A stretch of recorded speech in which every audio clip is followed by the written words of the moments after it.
At 11:23 on the morning of August 13, 1945, First Lieutenant Oscar Perdomo banked his P-47N Thunderbolt hard left over the rugged hills near Kijo, Korea. Far below, nearly 8,000 feet beneath his wings, 5 Japanese fighters suddenly shattered their formation, scattering in different directions like startled birds. Perdomo was 26 years old. He had flown 9 combat missions. He had not yet claimed a single kill. The son of a Mexican immigrant who had once ridden with Pancho Villa, he was about to step into history in the next few minutes in a way no American pilot ever would again. Above the clouds, the sky was crowded with aircraft. More than 50 Japanese planes had risen to challenge just 38 American Thunderbolts. The Americans were outnumbered, far from home, and flying one of the longest fighter missions of the entire war. They were nearly 750 miles from their base on Oshima, a tiny island northwest of Okinawa. The flight there and back would take more than 8 hours, most of it over open ocean. A single engine failure meant almost certain death. And yet none of the pilots knew that the war they were risking their lives to fight was only 48 hours from ending. The atomic bombs had already fallen. Hiroshima lay in ruins. Nagasaki smoldered. Even as these fighters climbed and dove above Korea, Emperor Hirohito was meeting with his advisors, weighing surrender. But in the sky, nothing had changed. Japanese pilots still flew to kill. American pilots still hunted. And Oscar Perdomo was rolling his Thunderbolt into a dive, lining up the last 3 aircraft in the enemy formation. His plane bore a name painted beneath the cockpit, Lil May's Meat Chopper. The nose art showed a baby in a diaper, chomping on a cigar, wearing a derby hat and clutching a rifle. It was a tribute to his infant son, Kenneth, waiting back home in Los Angeles. Perdomo had no idea whether he would ever see that child again. The P-47N Thunderbolt was a monster of a machine. 7 tons of armored metal, 8.50 caliber machine guns, a roaring 2,800 horsepower radial engine. Designed specifically for long-range missions in the Pacific, it carried massive internal fuel tanks and could haul even more under its wings. It was built to escort bombers all the way to Japan and back. But all that power meant nothing unless a pilot could find the enemy. 4 weeks, Perdomo's unit, the 57th Fighter Group, had flown mission after mission without seeing much action. The Japanese had hoarded their remaining aircraft, saving them for the invasion everyone believed was coming.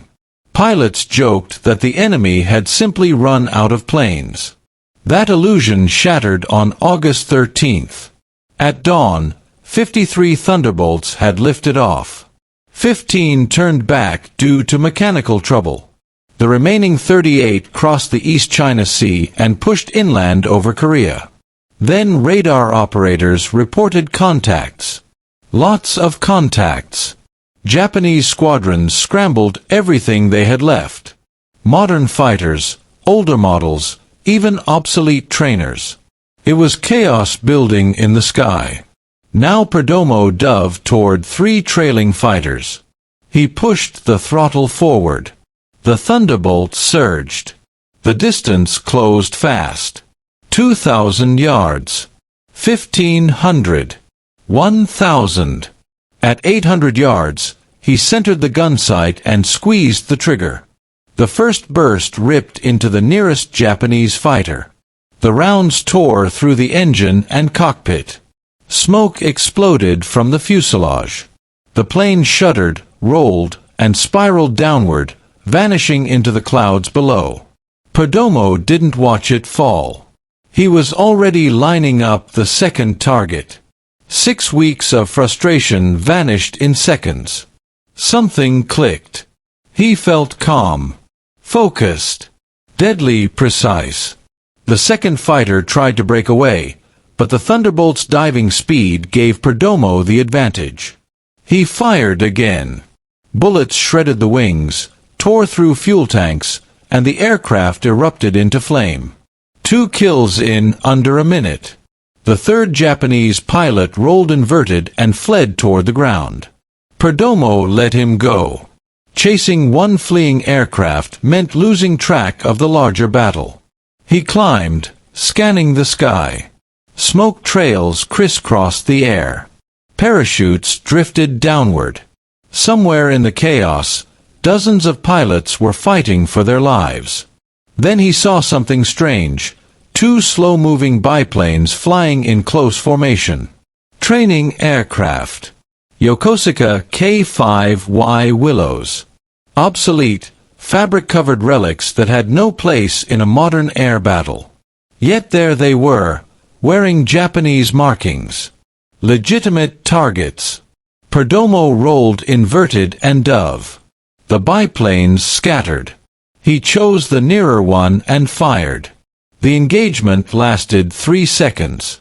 The Willow burst into flames and slammed into the earth. 3 kills. Climbing again, Perdomo checked his ammunition counters. Nearly half his rounds were gone.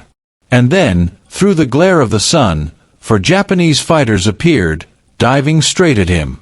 They had the altitude advantage. They had surprise. It was a textbook ambush. Perdomo had 2 seconds to react. Instead of running, he turned into them. The move stunned the attackers. For a split second, they hesitated. That was all Perdomo needed. He rolled his Thunderbolt and reversed direction as they overshot. Suddenly, the hunters were in front of his guns. He fired. 1 fighter exploded in a ball of flame. 4 kills. Oscar Perdomo had become an ace in less than 5 minutes. The remaining Japanese fighters scattered. Perdomo's ammunition was nearly gone. He began searching for his squadron when he spotted 2 friendly Thunderbolts in trouble. A single Japanese fighter had latched onto one of them, firing relentlessly. Perdomo dove in from above, lining up the shot. He pressed the trigger. The guns fell silent. 3,000 rounds. Gone. The Japanese fighter was damaged but still flying. It turned toward Perdomo. Now the tables had turned. An unarmed American facing an armed enemy. Logic demanded retreat. But Perdomo did the unthinkable. He charged. He flew straight at the enemy, bluffing with empty guns. At nearly 800 miles per hour combined speed, the Japanese pilot flinched. He broke away. Perdomo stayed glued to his tail, turning, diving, climbing, keeping him defensive, buying time. Finally, another Thunderbolt arrived. Its guns roared. The Japanese fighter disintegrated in midair. 5 kills. The last ace in a day in American history. But the mission wasn't over. Perdomo still had to fly 750 miles back across open ocean. His fuel was dangerously low. Every calculation said he would barely make it. The Thunderbolts regrouped and turned southeast. 4 hours, they droned over endless water. Engines hummed. Fuel gauges crept toward empty. The horizon finally revealed Ishima. One by one, the fighters touched down, nearly dry. 8 hours and 18 minutes after takeoff, Perdomo climbed from his cockpit. His crew chief stared at the blackened gun ports and knew something extraordinary had happened. That evening, gun camera footage confirmed it. 5 destroyed aircraft. 4 fighters. 1 trainer. Ace in a day.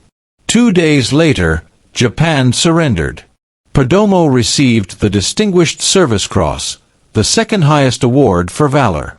But his life did not become a fairy tale. He returned to service during the Korean War. He flew jets. He trained new pilots.